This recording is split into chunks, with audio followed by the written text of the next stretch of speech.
Pela presença de vocês aqui. Vamos dar início ao nosso seminário, uma palestra sobre o direito dos autistas e as mães atípicas. Podia ser os pais atípicos, né? Também, inclui o pai e a mãe aqui. Bom, eu não consegui decorar meu texto, né? Então eu vou acabar lendo aqui para vocês, tá certo? Peço desculpas se vou ler o meu discurso de abertura deste seminário, mas para mim, em especial, a escolha do tema autismo representa muito mais do que um debate sobre um tema atual e relevante. Para quem não sabe, eu sou pai de autista e venho sendo diariamente surpreendido por esse novo universo que eu, juntamente com a minha esposa e minha filha, estamos desvendando juntos. Compartilhar com vocês o sentimento de descobrir o diagnóstico, a busca incansável pelo melhor tratamento e o enfrentamento das barreiras impostas aos autistas e pais de autistas, pelo preconceito e estigma que, infelizmente, ainda são alimentados por uma sociedade desinformada que carece de conhecimento e informação. Estima-se que 70 milhões de pessoas no mundo têm autismo, sendo 2 milhões só no Brasil. E nós estamos aqui, na manhã desta quinta-feira, reunidos para tratar de um assunto tão importante. Precisamos conscientizar dos problemas enfrentados pelas famílias atípicas e repensar posturas e preconceitos, a fim de vencer os obstáculos, inclusão, superando os estereótipos sociais. O meu agradecimento inicial para o Dr. Fúvio Furtado, que abriu esse espaço e possibilitou estarmos aqui hoje reunidos, e aos demais sócios do escritório Furtado Advogados. Aos meus colegas, que fortalecem nossa equipe, profissionalismo, cooperação mútua e amizade. Agradeço também a cada um dos presentes aqui, que dispensou um pouquinho do seu tempo para estar aqui. Agradeço aos palestrantes doutora Fernanda Lima, doutora Isadora Picarelli, por aceitarem o meu convite. É um prazer estar dividindo esse espaço com vocês. O meu agradecimento especial ao meu grande amigo, Dr. Márcio Hartz, pela disponibilidade, parceria e amizade, a quem externo meu apreço, respeito e admiração. Por fim, o meu agradecimento à Ana Manetti, pela parceria de longa data que abriu esse espaço de transmissão à Fiansp, no intuito de levar esclarecimento e informação aos seus associados. Muito obrigado. Dando início ao seminário, passo a palavra ao Dr. Márcio Hartz, com quem inicia o debate sobre o direito do autista ao benefício da prestação continuada, como suporte financeiro fundamental para os autistas. Dr. Márcio, todas as pessoas com autismo, inclusive crianças, que atendem os requisitos estabelecidos por lei, têm acesso a esse benefício? Muito obrigado, doutor.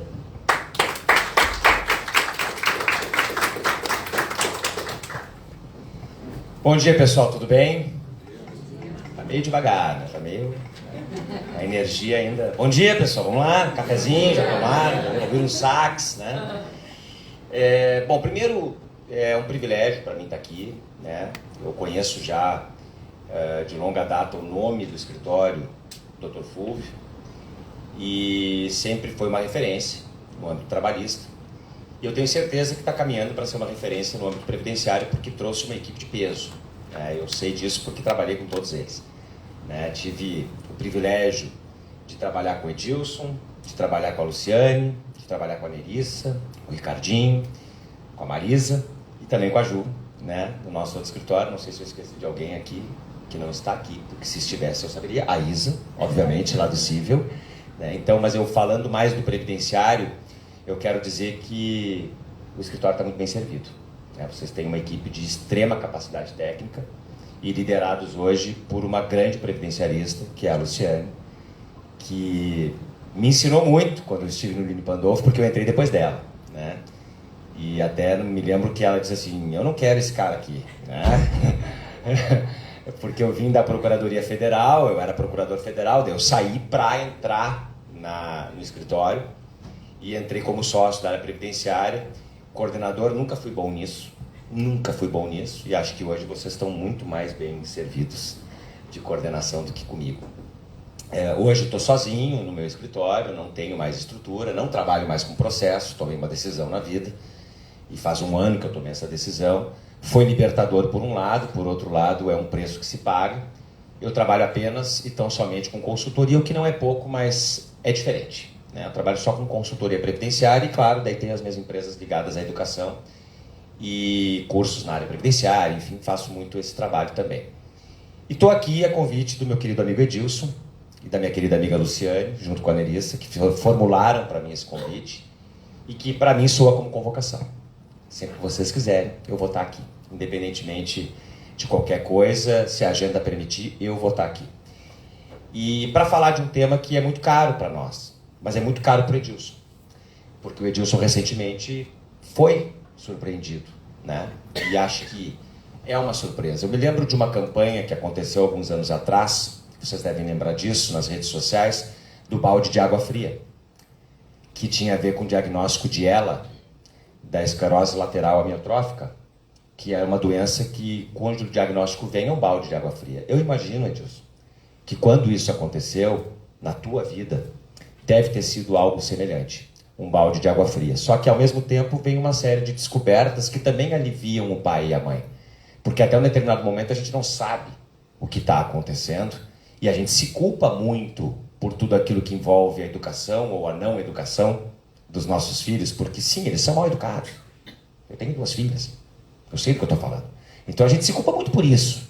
Quando eu digo mal educados, eles estão numa geração diferente da nossa. E o conflito sempre vai acontecer. Quando eu ouvia rock and roll, meu pai achava um absurdo. Hoje eles ouvem funk. Eu acho um horror. Mas é o que eles ouvem. O que eu vou fazer? Só que quando a gente tem um diagnóstico, pelo menos a gente tem um caminho. Que não era o caminho mais aquele do pai e da mãe, pura e simples. Eu preciso de um auxílio para isso aqui. Então acho que, Edilson, sendo solidário ao amigo, né? Eu acho que vocês têm uma jornada, como qualquer pai e mãe vai ter daqui para frente, mas vocês têm uma jornada atípica. E é isso, apenas isso. Então, somente isso. Minhas filhas estudam no Colégio Rosário, e ali o colégio é muito aberto a receber crianças com necessidades especiais. Eu acho isso fantástico, porque na turma da minha filha tem 2 crianças especiais. Uma com autismo e outra não. Algumas com TDAH, outras com TOD. A minha filha foi diagnosticada com TOD, que é um transtorno de objeção, né? Opositor. Não sei como, que ela puxou isso de quem será, né? Mas ela tem uma oposição. Ela opõe a tudo. Desafiador. Isso é um transtorno. A gente trata. Claro que não é, talvez, um tratamento tão intenso quanto deva recair sobre uma pessoa com autismo. Mas aí, a gente puxando para a previdência, na verdade eu vou puxar para o mundo da Seguridade Social, porque a pergunta que o Edilson me fez é sobre BPC-LOAS, né? Toda criança com autismo tem direito a BPC-LOAS? Não sei. Não. A resposta é não. Se a criança nasceu no seio familiar de Edilson, não vai ter. Por quê? Porque BPC-LOAS está no tripé da Seguridade Social. E um dos componentes da Seguridade Social é a assistência social. E a assistência social, da onde emana o tal BPC-LOAS, que é da lei 8.742, lá de 93, a assistência social, ela cuida dos que dela necessitarem. E a necessidade está atrelada à carência de recursos financeiros. Então, não. Todo mundo tem direito? Não. Não. Tem que ter carência de recursos financeiros. Para a lei 8742, o que é carência de recursos financeiros? Inserido num contexto familiar cuja renda mensal per capita não ultrapasse, ou seja, inferior, inclusive, a 1/4 do salário mínimo. Esse é um critério legal que depois o Supremo Tribunal Federal, inclusive, num recurso extraordinário, se alguém quiser pesquisar, 567-985, ele descaracteriza isso. Ele diz que não precisa cumprir esse requisito tão objetivamente. O que esse requisito faz é estabelecer uma presunção absoluta de necessidade para quem ganha menos. Mas não significa que quem tem uma renda per capita familiar maior não possa provar por outros meios que tem uma carência que precisa ser suprida com a assistência. A assistência pela via aqui do BPC-LOAS, existem outros programas assistenciais, existe Bolsa Família, existem sérios e ótimos programas sociais complementares. Mas o BPC-LOAS é o mais comum e mais famoso, por quê? Porque ele está na via da concessão pelo INSS. O INSS cuida dele, apesar do INSS ser um órgão de gestão inicialmente da Previdência. Só que lá em 88 ele muda, ou em 91 ele muda de INPS, que era Instituto Nacional de Previdência Social, para INSS, Instituto Nacional do Seguro Social. Então ele começa a abranger outras competências que não tinha até então. E uma delas é um braço, pelo menos uma parte, da assistência social está ali. Nem tudo. Bolsa Família vocês não vão reclamar para o INSS. Seguro-desemprego, que é um benefício de natureza previdenciária, vocês não reclamam para o INSS. Nós não reclamamos ao INSS. Mas o BPC Loas é gerido e administrado pelo INSS. A questão toda é, o autista tem direito ou não tem direito a BPC Loas? Depende. Depende. E fundamentalmente vai depender de um aspecto. Renda. Contexto social.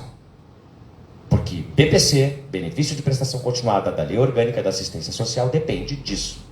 Como todo o benefício assistencial. Ele não depende de uma contributividade prévia, ele não depende de um requisito contributivo anterior. Não, justamente porque ele se destina a quem sequer pode contribuir. Sequer tem condições para isso. Porque se tiver condições de contribuir e estiver contribuindo, a proteção que vai recair sobre uma pessoa com autismo é de outra natureza. Aí eu estou falando de direito previdenciário, que é o segundo braço, o segundo pilar da Seguridade Social, fechados esses três pilares com a saúde. Então tem assistência social, tem previdência social e tem o direito à saúde. O único desses três direitos que pressupõe um financiamento direto pelo destinatário é o previdenciário. Saúde é direito de todos. Esse é universal. Não significa que seja bom. Não estou dizendo, não vou entrar nesse mérito. Não significa que todos consigam, mas é acessível a todos. Deve ser no que é bom e no que é ruim. Mas todos têm o mesmo direito à saúde. Inclusive tem questões que o particular não consegue fazer transplante. Pode. É uma questão pública. Porque se pudesse pagar por transplante, eu pagava por um rim, eu pagava por um pulmão, entrava, furava a fila e fazia isso. Não é assim que funciona. Então tem coisas que o próprio Sistema Único gere e proíbe a iniciativa privada de fazer. Tudo bem, você pode escolher o seu médico para fazer o transplante, mas na fila do transplante você não mexe. Por quê? Porque é uma questão de saúde pública. Aliás, serviço de saúde é público. E ele é aberto à iniciativa privada, mas ele continua sendo público mesmo quando prestado pela iniciativa privada. Isso é importante. É um serviço público, ainda que prestado pela iniciativa privada. Aberto à iniciativa privada.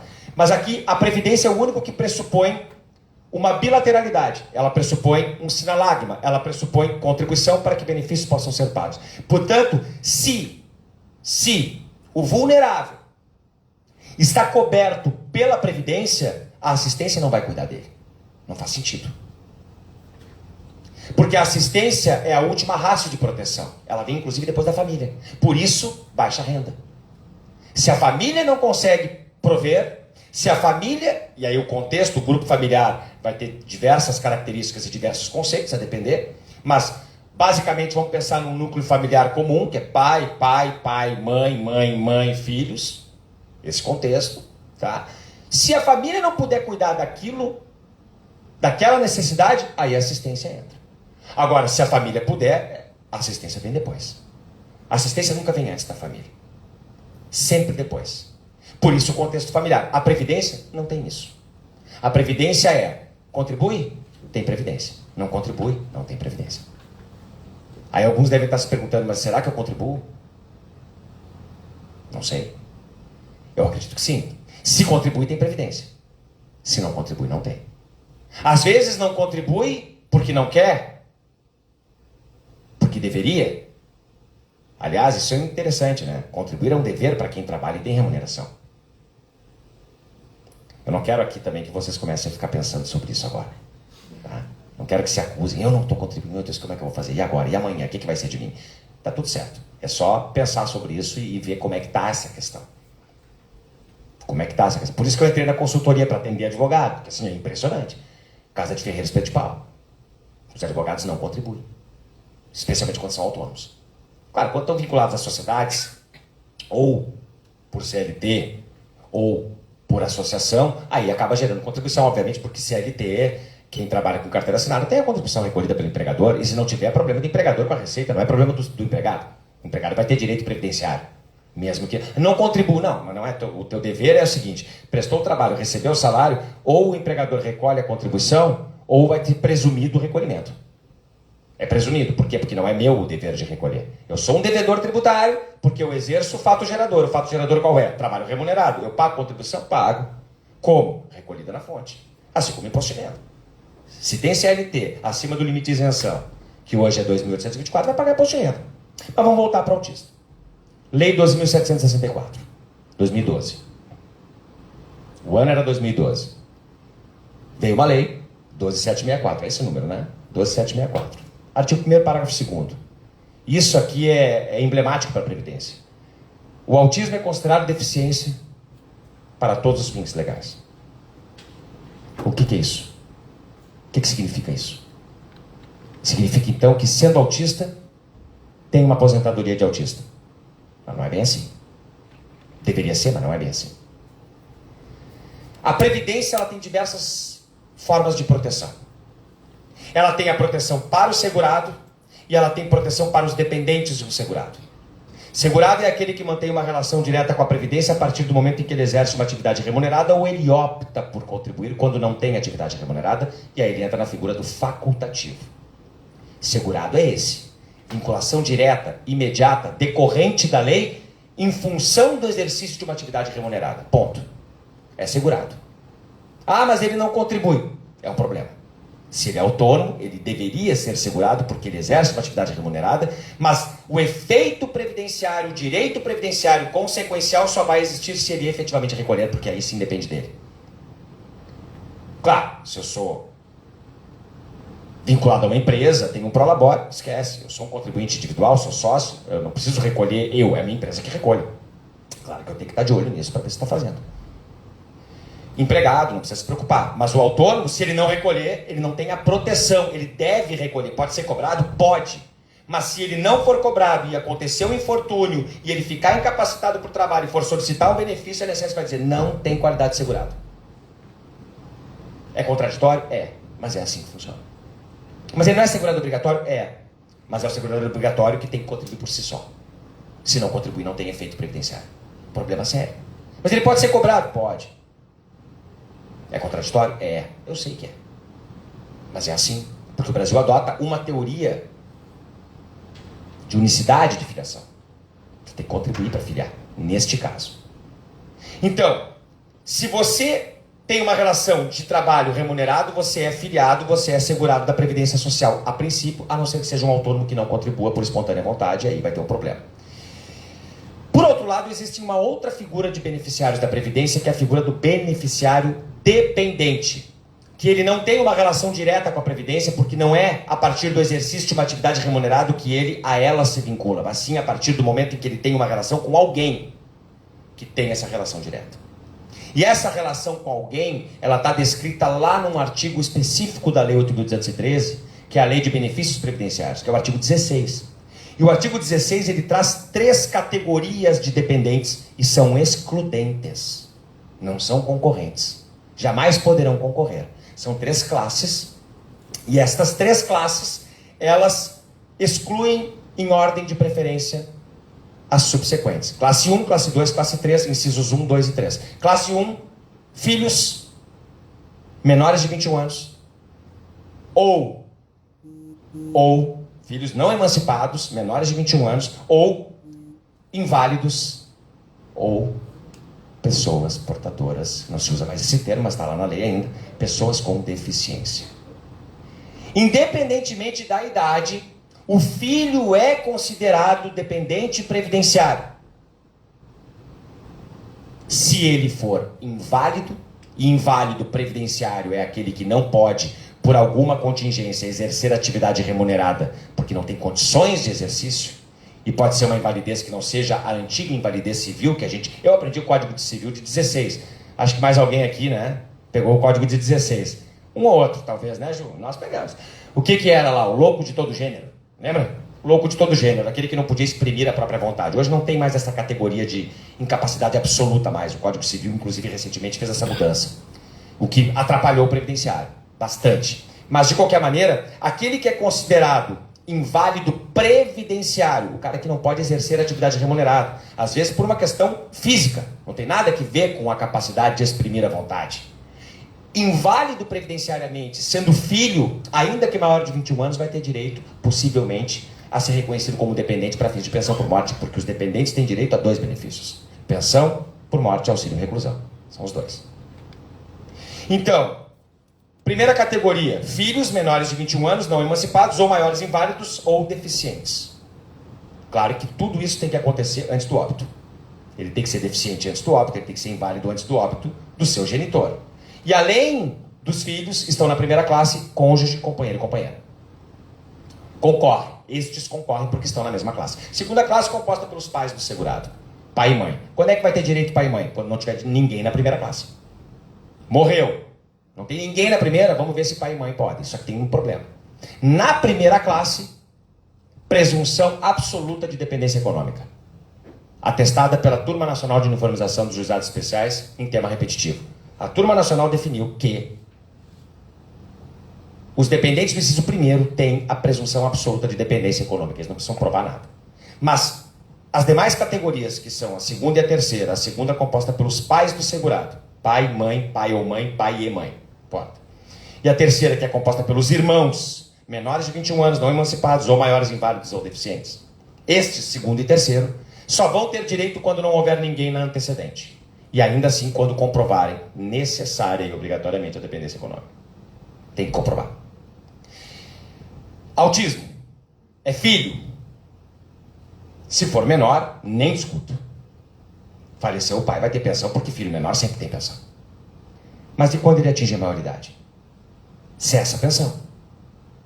Mas como é que faz? Bom, neste momento, se não foi feito no momento lá atrás, neste momento, é preciso demonstrar a condição de autista para que a pensão não cesse. Ou a condição qualquer outra de deficiência ou invalidez. Mas vamos explorar um pouquinho mais essa questão do autismo. A primeira manifestação, portanto, de deficiência na Previdência está aqui, na proteção dos dependentes. Foi a primeira de todas. Essa veio com a lei desde 1960, quando tivemos a Lei Orgânica da Previdência Social, Lei 3.807, lá em 1960, quando foi a unificação dos institutos de aposentadorias e pensões que existiam na época. E a API, e a PC, e a PT, enfim, uma série de institutos que foram criados na década de 20, década de 30, na época da legislação trabalhista do avanço, e aí depois, em 1960, se unificou tudo isso. Desde lá, a gente tem a figura do dependente inválido, dos dependentes previdenciários. Então, existe desde lá. A figura do deficiente, ela é um pouco mais recente, mas ela acabava sendo enquadrada no inválido. É que o conceito de deficiência é recente. Nós temos uma legislação de 2009, e depois nós passamos a ter uma legislação previdenciária em 2012. 2013, desculpe, que é a lei complementar 142, que eu já vou chegar lá. Vai dar tempo disso, fica tranquilo, relaxa. Tá tudo certo. É que eu começo a falar, não paro mais. Se deixar, volta meio-dia. Só que eu não vou porque eu tenho um compromisso depois. Então, tem que ser. Já falei para disso. Mas assim, proteção previdenciária para o filho. Ok. É autista? É. Basta ser autista? Pela lei do autismo, sim. Por quê? Porque em nenhum momento o inciso 1º do artigo 16 da lei, Edilson, Lu, Nerissa, Ricardinho, galera do Previ aqui. Em nenhum momento a lei previdenciária estabelece qualquer graduação para deficiência ser enquadrada para fins de dependência. A não ser a deficiência física. Porque a lei fala, filhos menores de 21 anos ou inválidos ou com deficiência física, mental, intelectual, deficiência mental, intelectual ou qualquer deficiência grave. Qualquer outra deficiência grave. A física tem que ser grave. Mas a mental ou intelectual de qualquer grau. E o autismo entra aqui. Ele não entra em deficiência física. Ele entra em deficiência mental ou intelectual. Com certeza. Mas ele é um gênio. Mas isso não descaracteriza. É que a gente tem também aquela figura do Rain Man, né? Do filme. com Dustin Hoffman. A minha filha com 4 anos e meio aprendeu isso. Ela é muito melhor do que tu, né, cara? Muito melhor que tu. Aprendeu sozinho. São grandes habilidades, né? Então, apesar das grandes habilidades, mas terão outros problemas. Que aí tem a questão da noção da realidade em alguns casos. Tem uma cena clássica do filme Rain Man, né? Ele era um gênio, fazia cálculos absurdos, estratosféricos, jogava blackjack como ninguém, porque ele contava cartas, mas aí perguntaram, aí o irmão achava, não, ele é um gênio, tem que ir pra NASA. Aí o médico, então vamos ver se ele tem que ir pra NASA. Quanto é que custa uma Ferrari? $100. Quanto é que custa um chocolate? $100. Não vai pra NASA. Por quê? Porque falta um pouco de noção da realidade. Naquele caso que é extremamente grave, obviamente, né, que ele tem a cena dele atravessando a rua, walk, ele atravessou a rua. Passou a ser Don Walk, ele parou no meio da rua. Sinalzinho vermelho para ele parou. A cena é clássica, e aí começam as buzinas, e ele tinha um problema com barulho, que também é algo que afeta muito as pessoas com autismo. Mas a questão é, ele tem autismo. Pela lei do autismo, é considerada deficiência para todas as finalidades legais. A lei previdenciária estabelece alguma graduação? Nenhuma. Para fins de dependente, não. Então, sendo autista diagnosticado, é dependente. Eu não tenho dúvida quanto a isso. Não podemos ter dúvida quanto a isso. Agora, existem outras prestações previdenciárias, agora sim, ligadas ao segurado, que aí a gente vai ter que ver. Por quê? Porque em 2013, depois de muitos anos, a Constituição, que lá no artigo 201 traz autorização para que o legislador possa estabelecer aposentadorias diferenciadas daquelas ditas comuns. Atualmente a comum é 65 anos para um homem, 62 para uma mulher, de idade, como requisito essencial, e mais um tempo mínimo de contribuição a ser definido em lei. Mas tem parágrafos ali que permitem a adoção de critérios diferenciados para 3 situações. Deficiência, por lei complementar, para deficiência, para professores e ainda para insalubridade e atividades de risco. Lei complementar só foi feita em 2013, Lei complementar 142, e ela traz 2 tipos de aposentadorias para as pessoas com deficiência. Uma aposentadoria por idade, com idade reduzida, admitindo-se aposentadoria para homens aos 60 anos e as mulheres 55, bem diferente da aposentadoria por idade comum, que é 65, 62. Então, 60, 55. Bem antecipada. Que é a aposentadoria por idade da pessoa com deficiência. Mas essa aposentadoria exige 15 anos de contribuição, como pessoa com deficiência. Só isso. E tem a aposentadoria por tempo de contribuição, que não exige nenhuma idade mínima, mas vai exigir tempo mínimo de contribuição, dependendo do grau de deficiência. Aí sim, tem grau. Deficiência leve, moderada e grave. Para mulheres e homens, respectivamente, 20, 24 e 28 anos. Para mulher, 20, 24 e 28 anos. Deficiência grave, 20 anos. Deficiência moderada, 24 anos. Deficiência leve, 28 anos. Homens, deficiência leve, 25 anos. Deficiência moderada, 29 anos. Deficiência grave, 33 anos. Isso em 2013 era revolucionário. Por quê? Porque a aposentadoria na época era 35 para homem e 30 para mulher na comum. Então era revolucionário.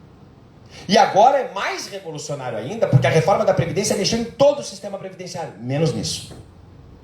Até agora, nada se fez em termos de alteração para a aposentadoria da pessoa com deficiência. Nada.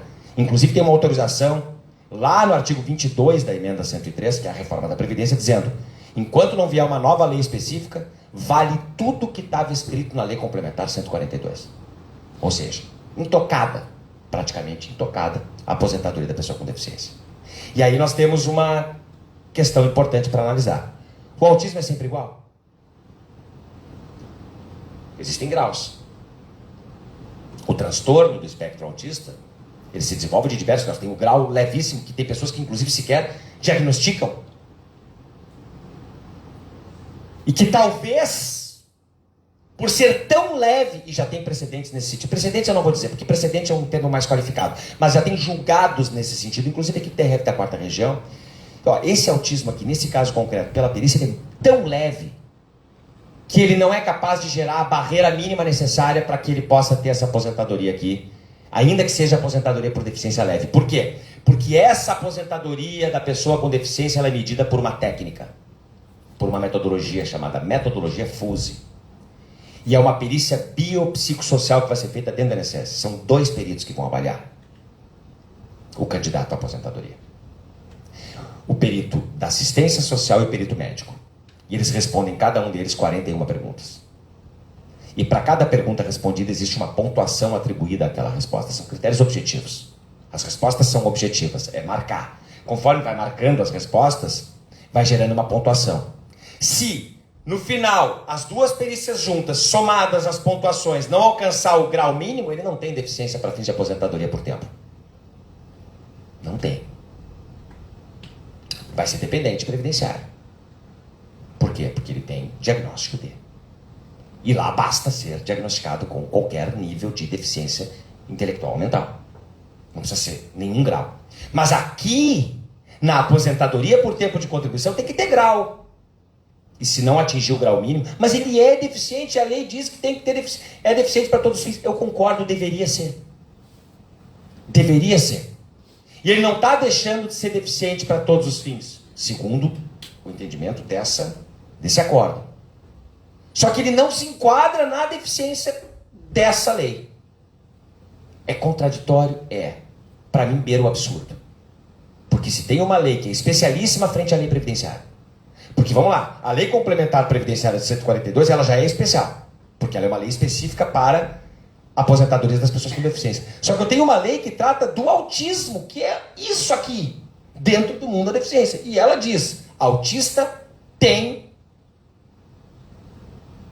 característica, ou ele é caracterizado como deficiente para todas as finalidades, assim como a visão monocular. Agora também é. Tem lei específica dizendo isso. Não pode uma decisão ser tomada desconsiderando a deficiência. No mínimo, para mim, no mínimo, óbvio aqui, seria deficiência leve, no mínimo. No mínimo, mas nem sempre é assim. Oi? Ou tem ou não tem. Ou tem ou não tem. Não tem assim, tem, mas não o suficiente. Mas se lá está dizendo que para todas as finalidades tem que ter, e uma lei diz que a aposentadoria para pessoa com deficiência tem esses requisitos, para essa finalidade tem que ter uma aposentadoria. Então a questão aqui ela é, existe uma proteção absoluta para a pessoa com autismo? Não tem. Previdenciariamente falando, não tem.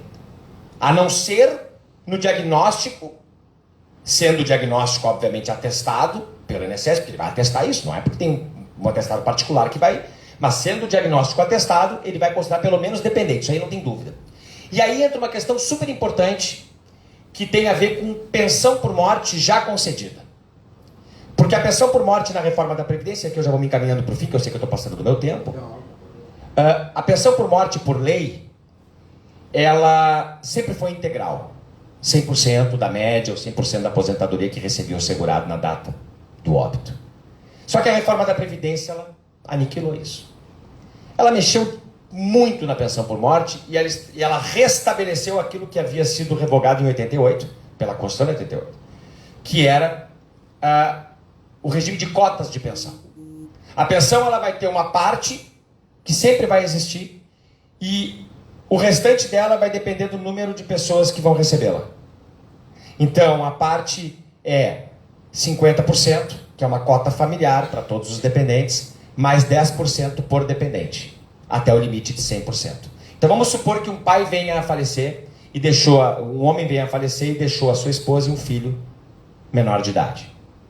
Qual é o valor dessa pensão? Se ele estava aposentado, 70% da aposentadoria, 50% mais 10% por dependente, 70%. O filho ficou maior, o que acontece com os 10% dele? Some. A esposa continua recebendo, a viúva continua recebendo 50 mais 10, 60%. Ninguém recebe menos de 50% porque é a cota mínima. E mais 10% que é para um dependente. Se esse filho, que agora ficou maior, for deficiente, ou mesmo ela for deficiente, porque ela pode ter um autismo em grau leve, a esposa. Qualquer um dos dependentes sendo deficiente, exclui o regime de cotas e passa a pensão a ser integral. Isso aqui gera um sem número, meninas, menino, de revisões, de pensões. Porque muitas vezes as pensões são requeridas sem se levar ao INSS o conhecimento de que há uma condição de deficiência. E se isso for comprovado, vai alterar o valor da pensão, inclusive com efeitos retroativos. Porque nós estamos falando, inclusive, no caso aqui, mais comum de crianças. Não correm prescrição e decadência. Pelo menos prescrição, com certeza, contra os absolutamente incapazes, embora isso atrapalhou o previdenciário. Porque o Código Civil não usa mais o termo absolutamente incapaz e a lei previdenciária continua usando. Mas para menores de 18 anos, de 16 especialmente, que é onde era o absolutamente incapaz, não corre prazo de prescrição. Então não vai ser prejudicado. Então, essa é uma questão super importante hoje. Se alguém chega, estou recebendo uma pensão. A primeira pergunta que eu hoje trabalho com consultoria previdenciária. Então, assim, eu faço planejamento de aposentadoria. É o que eu faço. Planejamento de aposentadoria e pareceres sobre situações específicas. Quando alguém chega para falar comigo, uma das perguntas obrigatórias na minha ficha de entrevista é: tem alguma deficiência ou não? Às vezes a pessoa nem sabe que tem. Ah, tem um autismo de grau leve. Opa. Isso muda tudo, muda todo o jogo do planejamento. Porque em vez de eu fazer um planejamento para aposentadoria comum, eu vou ter que fazer um planejamento para aposentadoria da pessoa com deficiência. Que é diferente. A renda integral. A aquisição do direito é diferente. É muito diferente, muito mais vantajosa para a pessoa com deficiência. Porque ele tem uma jornada mais difícil, compensa-se com a vantagem da antecipação. Então, sempre a minha pergunta 14 da minha ficha de entrevista é essa. Por que 14? Porque ficou ali, né? Podia ser a 12, podia ser a 11. Ah, mas 14? Não, porque é 14. Podia ser 1, podia ser 5, mas é 14. A pergunta 14 na minha ficha é essa. Se vai ser na de vocês a 18, a 19 ou a 20, eu não sei, mas tem que ter essa pergunta. Porque muda tudo. Especialmente quando alguém vier procurando pensão. Muda tudo. Muda tudo. Então eu sei que vocês ainda vão ouvir a parte civil, mães atípicas, a parte trabalhista. O Edilson também vai trazer questões importantes aqui. Mas acho que de minha parte, eu queria trazer em caráter introdutório, assim, aquilo que a Previdência se ocupa quando a gente fala de pessoas com deficiência, mais especificamente para autistas. Tem muita proteção aqui. Tem. Ainda é possível, só para fechamento, benefício por incapacidade para uma pessoa com autismo? Claro que é. Tá, mas ele nasceu com autismo. Aí alguns que já estudaram um pouco, perguntaram para a Alexa lá, antes de vir para a aula: Alexa, como é que faz? Porque a gente faz isso, né? Vamos lá, ninguém faz isso. Ninguém vai para o Google pesquisar. Existe... Mas essa doença não é pré-existente? É.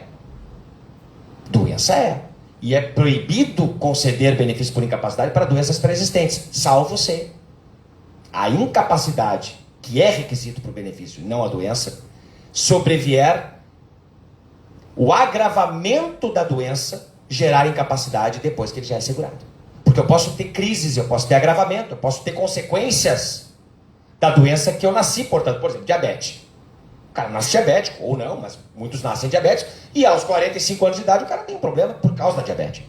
E isso retira a capacidade dele de trabalhar, momentânea ou definitivamente. Não vai ter direito ao benefício porque nasceu com a doença? Claro que vai, ele contribuiu durante 20 anos. Claro que ele vai ter. É diferente daquela situação da pessoa que já não tem nenhuma condição de trabalhar, começar a contribuir para tentar um benefício. Ninguém nunca fez isso. Né, Lu? Nós nunca orientamos a fazer. Jamais fizemos isso.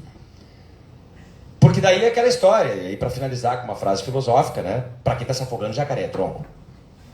Não tem mais o que fazer, vai nessa daqui, é a única linha que tem. Mas assim, é uma estratégia que só cabe uma vez, assim, e tem que ver se vai dar certo. Difícil. Mas passa, às vezes passa. Com a Lu sempre passou. A Lu sempre passou, mas ela nunca fez. Mas, então, assim, de minha parte, eu queria trazer isso, Edilson, te agradecendo o Dr. Fulvio, agradecendo também os demais sócios, toda a equipe do escritório, agradecendo aqui meus colegas de bancada. E foi um prazer, contem comigo, né? Quando vocês precisarem, estou à disposição, estou no 13º andar aqui. E é só chamar. Lu, estou sempre aqui, tá bom? Obrigado, gente, um bom dia para todo mundo.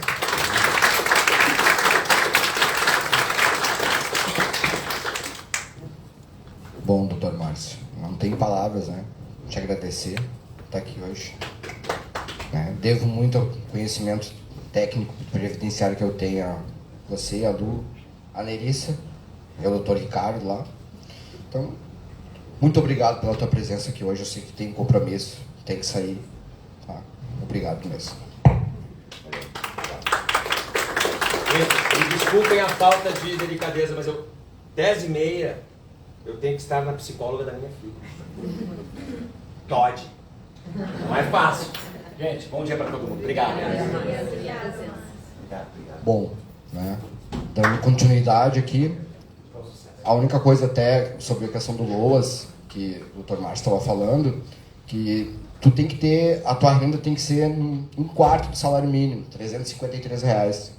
Mas, judicialmente, tá se conseguindo mudar isso, aumentar esse valor. Porque muitas vezes tu vai pedir o benefício previdenciário, a tua renda é maior, mas o gasto que tu tem... Eu vou dar um exemplo para vocês. A minha filha tem terapeuta, fonoaudióloga, terapia ocupacional, colégio e balé. Tá? Tudo isso para incentivar ela. Logo que eu vim de São Paulo para cá no começo do ano, a minha filha não falava nada. Tá? Nada. E hoje em dia, com toda essa estrutura, ela está desenvolvendo. E um outro problema é a questão alimentar, que é muito séria. Então, a única coisa que eu digo para vocês é que quando você vê uma criança, às vezes, chorando, falando, berrando dentro do shopping, não julguem. Tá? Não julguem, porque ela pode estar numa alta crise naquele momento.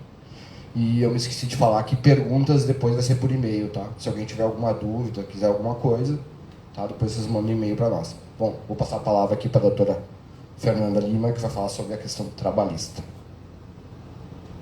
Bom dia a todos. Bom dia. Eu vou puxar um gancho aqui do Edilson. Ele falou sobre toda a demanda que uma criança autista tem, né?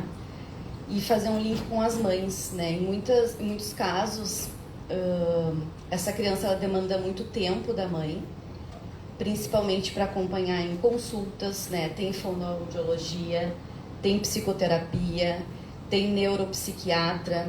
Então, essas crianças precisam ser estimuladas de muitas formas e isso demanda muito tempo. A minha terapeuta ela é especialista em crianças autistas, tem uma clínica e a gente já comentou assim que muitas mães passam o dia na clínica aguardando, né, os tratamentos das crianças e fazendo o link com a questão trabalhista. A maior parte das ações trabalhistas que nós temos na Justiça do Trabalho é envolvendo justamente esse tempo.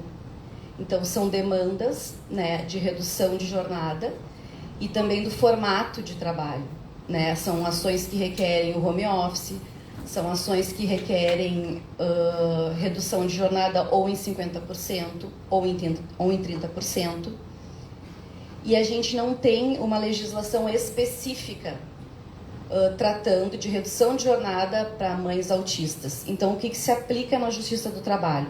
Se aplica por analogia à lei do servidor federal, que é 8.112 de 90, e mais especificamente o seu artigo 98, tá? Que eu vou ler aqui para vocês. Então, será concedido horário especial ao servidor estudante quando comprovada a incompatibilidade entre o horário escolar e o da repartição, sem prejuízo do exercício do cargo. No seu parágrafo 2º diz: também será concedido horário especial ao servidor portador de deficiência, quando comprovada a necessidade por junta médica oficial, independentemente de compensação de horário. E parágrafo 3º, as disposições constantes do parágrafo 2º são extensivas ao servidor que tenha cônjuge, filho ou dependente com deficiência. Então, o que a gente vê, analisando a jurisprudência tanto dos tribunais regionais quanto do TST? A maior parte dos pedidos esses de redução de jornada ou de diferenciação da modalidade do trabalho são de deferimento dessa redução de jornada, aplicando justamente esse artigo 98 da Lei dos Servidores Federais. Então, a gente tem uma jurisprudência que protege, sim, essas crianças, essas mães, né? E a gente tem um campo bem amplo aí também de atuação, né, do escritório para ajuizar esse tipo de ação. Então, acho que primeiro a gente faz toda a questão previdenciária, né?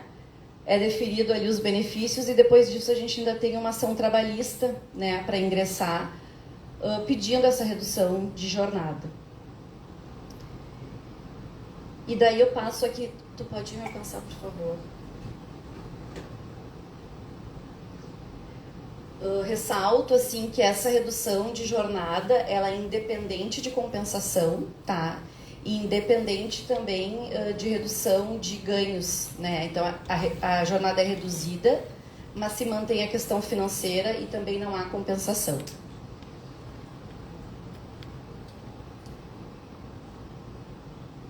Então eu elenquei aqui alguns direitos, tá, das mães atípicas, né? Que é direito à não discriminação, isso é bem importante no ambiente de trabalho.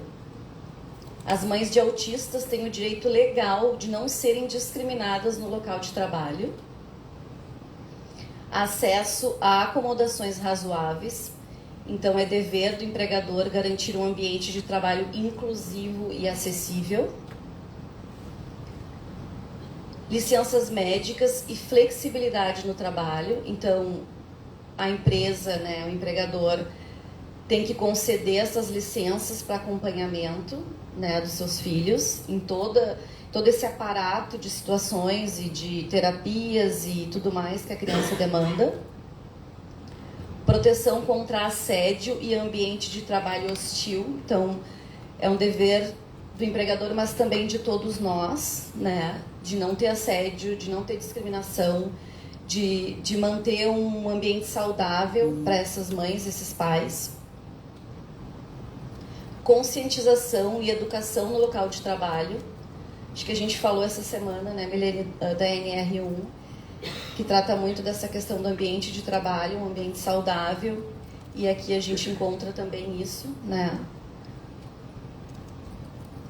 Acesso a programas de apoio e recursos. Então, suporte específico para pessoas autistas e suas famílias. E aqui eu trago um exemplo, tá, de um processo do Tribunal Regional do Trabalho do Acre. É um caso em que a mãe era vista dentro da empresa como um problema, porque tinha que sair, porque tinha que atender, né, o filho autista e as suas demandas. E aí foi ingressado com a ação, houve um acordo nesse processo, tá? A trabalhadora ela foi reintegrada ao emprego e foi garantida a condição de home office dessa trabalhadora para poder justamente atender as demandas.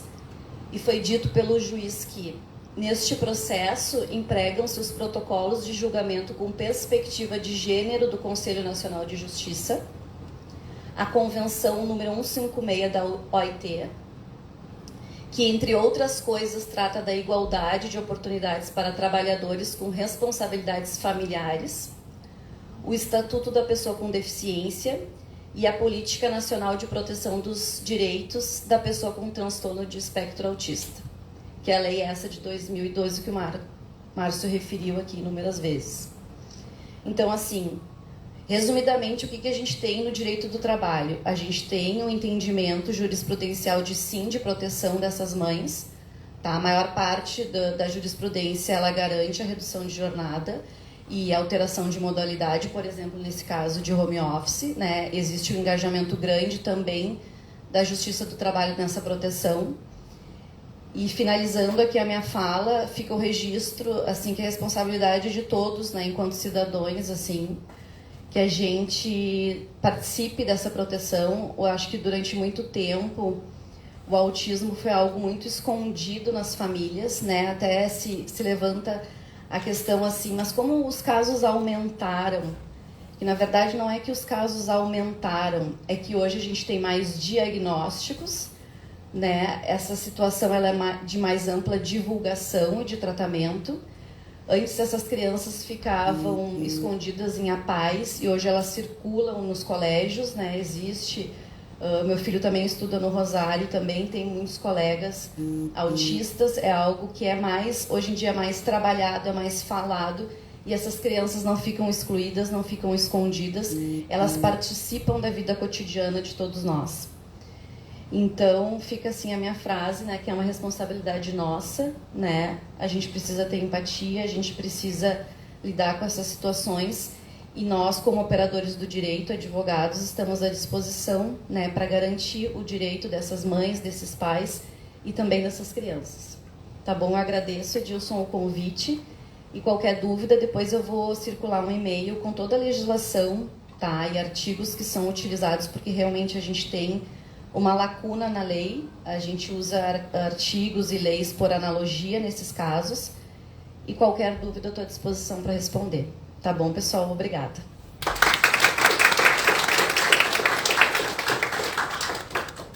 Muito obrigado, doutora Fernanda. Para vocês verem que as 3 áreas com relação ao autismo, elas são interligadas, né? Previdenciário, agora a questão trabalhista.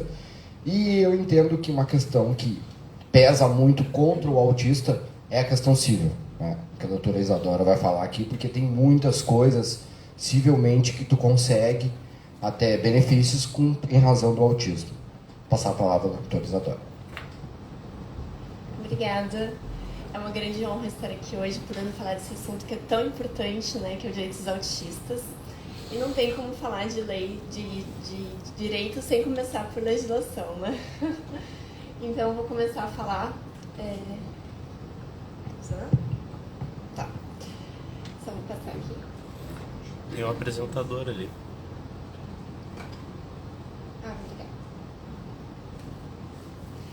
A lei que o Dr. Márcio e a doutora Fernanda comentaram antes, que é a Lei 12.764, que é chamada Lei Berenice-Piana, ela foi um marco no direito dos autistas, um grande marco. Assim, ela chegou para considerar que todos os autistas são pessoas com deficiência, né, para todos os efeitos legais, e ela veio assegurando vários direitos, né, muito interessante. Ela assegurou direitos como tratamento médico, direitos a medicamentos gratuitos pelo SUS, direitos à proteção social, direitos à educação e outros direitos aqui como até acesso à educação, ao ensino profissionalizante, direito à previdência, direito à assistência social, direito ao acesso ao mercado de trabalho, assim como todas as demais pessoas. Então, essa é uma lei que é a lei mais importante do direito dos autistas. Depois, a gente também tem esse decreto 8.368 de 2014, que ele fala também sobre mais direitos sobre educação e saúde e também que se aplica também à Convenção Internacional sobre Direitos de Pessoa com Deficiência. É mais um complemento, né, dessa lei Berenice-Piana. E depois, outra lei interessante é a lei 13.146 de 2015, que ela também é um marco, né, na lei para pessoas com deficiência. Ela veio para falar, para reforçar o quanto a sociedade tem que ser inclusiva, reforçar o quanto a sociedade tem que regulamentar acessibilidade, regulamentar atendimento prioritário, regulamentar a educação inclusiva, regulamentar, deixar isso mais claro, o acesso ao mercado de trabalho e a permanência no mercado de trabalho, e acesso à proteção social, né? Acesso a uma sociedade mais inclusiva. Então, essa lei também é um grande marco. E outra lei que veio mais recente é a lei em homenagem ao filho do apresentador Marcos Mion, que é a Lei 13.977 de 2020. Essa lei, ela criou a Carteira de Identificação Nacional da Pessoa com Transtorno do Espectro Autista.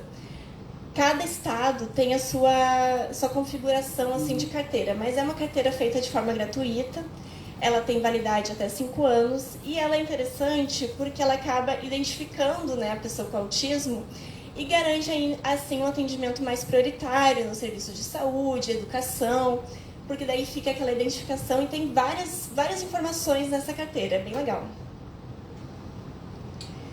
Eu tenho na frente da porta lá de casa, a gente botou lá o símbolo do autismo e que para entender se tiver barulho, alguma coisa, é porque tem um autista em casa. Então, assim, Sim. Como tu falou dessa questão, tá muito em evidência e tá para fazer o... Não, e fica até a identificação também, que nem tu comentou do colar também, né? Eu vejo que muitos usam essa carteira com aquele colar que é do mesmo símbolo esse aqui. Ou às vezes o do girassol, que o girassol ele é para todas as pessoas com deficiência. E esse aqui é mais específico, essas cores são mais específicas para o autismo. Mas aí eu vejo também, o pessoal usa o colar com a carteira para identificar. Principalmente criança, né, até na escola. Em relação à saúde, eu começo falando sobre a Lei 15.322, que é uma lei de 2019 que se aplica ao estado do Rio Grande do Sul. E eu achei muito interessante, que eu não conhecia essa lei, né? Pesquisando, fui aprendendo. E essa lei, ela fala sobre o direito à saúde e educação no estado do Rio Grande do Sul para as pessoas autistas. Então, ela vai falar para que quando tiver a pessoa com autismo, seja assegurado uma avaliação para rastreamento de comportamentos autísticos feita por uma equipe multiprofissional. E essa avaliação depois, ela vai ser importante. Isso se aplica, tá, a clínicas, ambulatórios, a centros de referência a autismo, tanto para em âmbito público quanto privado. E aí, com essa avaliação, se encaminha para vários atendimentos especializados, dependendo ali da necessidade, né, da atenção integral das necessidades que a pessoa precisa. E eu até escrevi aqui quais que são, né, esses tratamentos que estão na lei. Neurologia, psiquiatria, psicologia, hidroterapia, até ecoterapia também, e acho que é com cavalos, musicoterapia, educação física, fisioterapia, terapia nutricional também, que tinha comentado da tua filha, terapia ocupacional. Então, várias terapias estão asseguradas nessa lei do Rio Grande do Sul. E outro ponto que essa lei também fala é de acesso a medicamentos gratuitos, nutrientes e fraldas. E apesar de estar falando agora sobre saúde, só para não fugir dessa lei, ela também vai falar de educação. Então, ela também vai assegurar que a pessoa com autismo ela tem acesso ao ambiente escolar, assim como os demais alunos, em todos os graus, inclusive ensino superior, ensino profissionalizante. Ela também vai assegurar o direito a um apoio, um professor auxiliar dentro da sala de aula, vai assegurar um atendimento educacional especializado na escola, né, para a escola ser inclusiva, e vai assegurar que os professores também tenham uma formação em como fazer um acolhimento, né, para ser uma educação mais inclusiva, saber acolher essa criança autista. Doutor, também nessa questão do colégio, né, foi como a doutora estava falando, da redução do horário de trabalho, muitas vezes, porque às vezes a criança não consegue ficar no colégio sozinha se a mãe não estiver junto, né, porque dependendo se estiver, porque o autismo ele é nível 1, 2 e 3, né, e o 3 é o mais grave, é o não verbal, e muitas vezes até a escola não está preparada para isso, e a mãe tem que se fazer presente na sala de aula para o filho poder estudar. Por isso que é importante esse professor auxiliar ter essa formação, né? Saber como que ele vai lidar, como que ele vai incluir, adaptar essa criança para o meio escolar. Depois, um outro ponto que todo mundo comenta, né, sobre o direito à saúde para a criança autista é que antes tinha uma judicialização muito grande envolvendo os planos de saúde. Então, até no outro escritório a gente fazia muitas ações contra o plano de saúde porque eles não queriam cobrir todas as terapias necessárias. Então, o médico ia lá, prescrevia tudo que a criança precisava e o plano de saúde não queria cobrir, porque eles diziam, não está no rol da ANS, não temos o dever. Entrou no rol da ANS. Então, em 2022, veio essa resolução que pacificou esse entendimento. Então, hoje, os planos de saúde eles não podem se negar, porque agora está no rol da ANS e está que eles têm que garantir as terapias em sessões ilimitadas, porque também tinha isso, eles queriam limitar as sessões. E hoje é ilimitadas conforme a prescrição médica. Então, para terapia ocupacional, fisioterapia, fonoaudiologia, tudo que a criança precisa, que foi prescrito, não pode mais ser negado. Também teve esse parecer técnico 39 de 2021 que vai falar aqui, porque antes os planos também queriam falar o que a criança tinha que ter de terapia. E aí esse parecer fala, não, quem prescreve é o médico, ele que vai saber a abordagem técnica ideal para aquele tratamento e não vai ser passada essa prerrogativa, a prerrogativa é do médico. Também é muito interessante que nessa lei 14.454, ela vai falar que é possível procedimentos e tratamentos que não estejam no rol do MS, mas que tenham comprovação científica, eficácia científica, desde que seja prescrito pelo médico, mas pode ser que tenha tratamentos que não estejam no rol, mas que tenham comprovação, então pode sim o plano de saúde fazer essa cobertura. Outro ponto que eu queria falar aqui, devido agora eles não poderem mais recusar, o que está acontecendo ultimamente? Cancelamento em massa dos planos de saúde, de forma unilateral, eles querem tirar os autistas do plano de saúde, ou eles estão aumentando de forma muito abusiva a mensalidade. Tem casos que eles aumentam em mais de 50% o valor simplesmente por ser autista. E isso é uma prática abusiva, isso não pode acontecer. Então, esses casos que está aparecendo na mídia, assim, que a gente está vendo, todos entrando com ação, eles conseguem reaver isso, porque é uma prática abusiva, o plano não pode fazer isso. E em âmbito da educação, eu achei muito interessante que a cada 36 alunos, um a cada 36 alunos é autista na rede particular, sendo ainda maior esse número na rede pública. E eu vou falar melhor sobre isso, mas por que é maior na rede pública? Porque em muitas escolas eles estão querendo repassar esses custos para os pais. Então, os custos de um professor auxiliar ali dentro da escola, eles querem repassar para os pais pagarem. Ou custos envolvendo outras questões ali de custos para um currículo adaptado, eles querem repassar. Então, acaba que fica muito pesado, né? Tem pais que têm mais de um filho autista. Então, não tem como ficar bancando, acaba indo para a rede pública. Então, por isso que na rede pública esse número é maior na sala de aula. E uma coisa também em relação à educação, que para a educação ser inclusiva, a escola tem que se preparar para isso. A escola tem que adaptar o currículo, a escola tem que adaptar o ensino, a escola tem que estar preparada para receber esses alunos autistas. E que, como o Edilson falou, cada autista tem o seu grau de necessidade. Então, vai ter numa sala de aula um aluno que não seja verbal, né? Então, como que vai se maximizar esse aprendizado desse aluno? Precisa que o ensino seja diferenciado para ele, que tenha uma atenção maior para ele. Então, por isso que hoje, para uma escola ser inclusiva, eles têm que fazer esse atendimento mais integral, essa atenção mais integral. Em 2008, teve uma política de educação especial do MEC, que aí essa política vai falar justamente que não pode recusar matrícula, já desde 2008 eles falam isso, né, que não pode recusar matrícula, que tem que ser garantido o acesso do autista na sala de aula, e eles também vão falar isso, a questão dos custos, né? Que a escola tem que ser inclusiva e integrar esses custos na planilha geral de custos, e não repassar isso para os pais. A Lei Berenice Piana também vai comentar essa questão da recusa à matrícula. Então, no artigo 7º, ela vai falar sobre isso.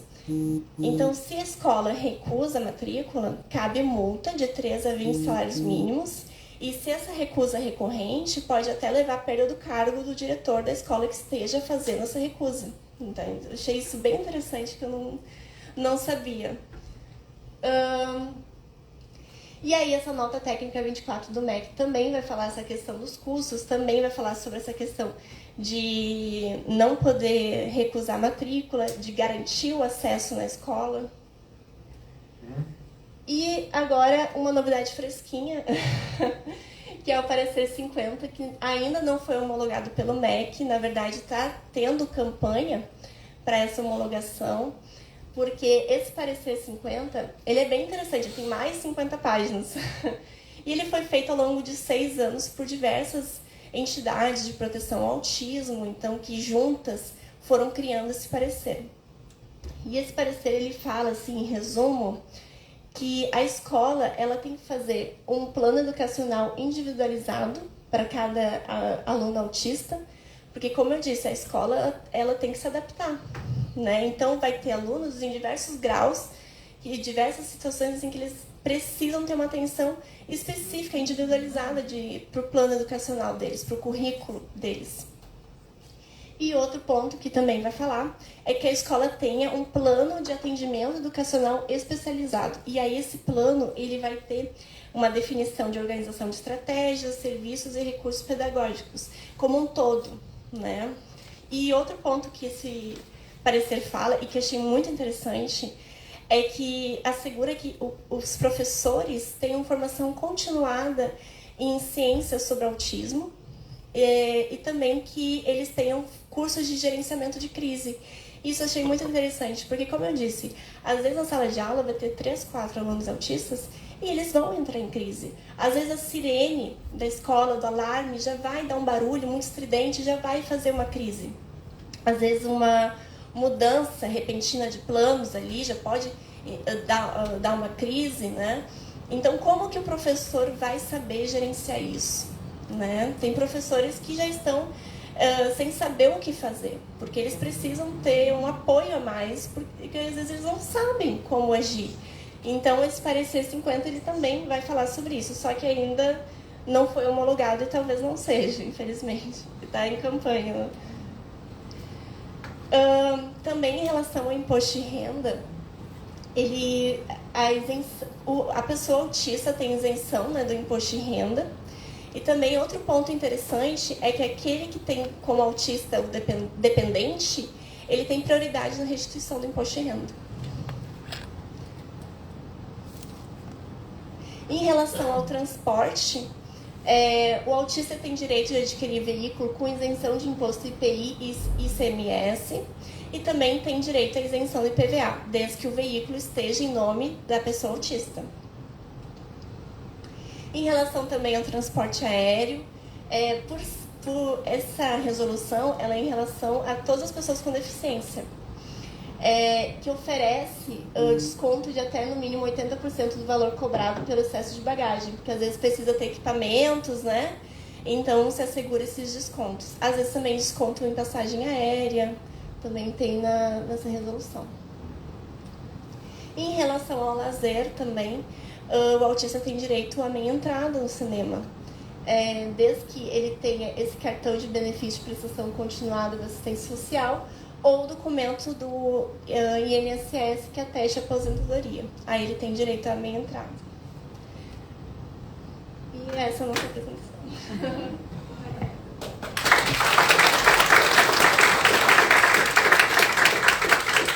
Muito obrigado, doutora Isadora. Bom, colegas, a ideia desse tema, para dizer para vocês, foi para informar qual que é a questão do autismo, né? Tendo em vista que eu diariamente convivo com isso, tá? Para também em a questão do problema de saúde, mas também a gente é profissional e também tem que pensar no mercado, né? Então, para você passar um pouco de conhecimento para vocês, porque de repente vocês estão atendendo alguém, estão numa audiência, estão conversando com uma pessoa, ela cita, e vocês têm a possibilidade de explicar ou dizer que tem conhecimento sobre a matéria, tá? Uma outra questão também que eu li bastante e não achei, que é da onde vem o autismo, tá?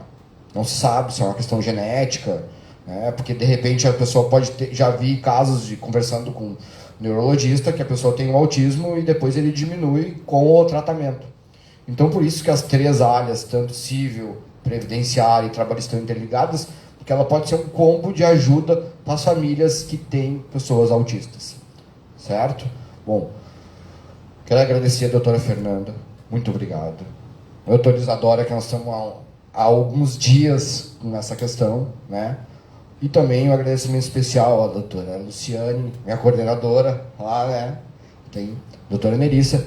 E esse material todo, que se não fosse o doutor Ricardo, que a gente largou para ele organizar os 45 do segundo tempo, não estaria aqui para vocês, tá certo? Então, Ricardo, muito obrigado, tá certo? Então, assim, para não estender mais, porque nós temos que trabalhar, né, também, muito obrigado a todos, agradeço por compartilhar um pouco da minha situação com a questão do autismo. Um bom dia.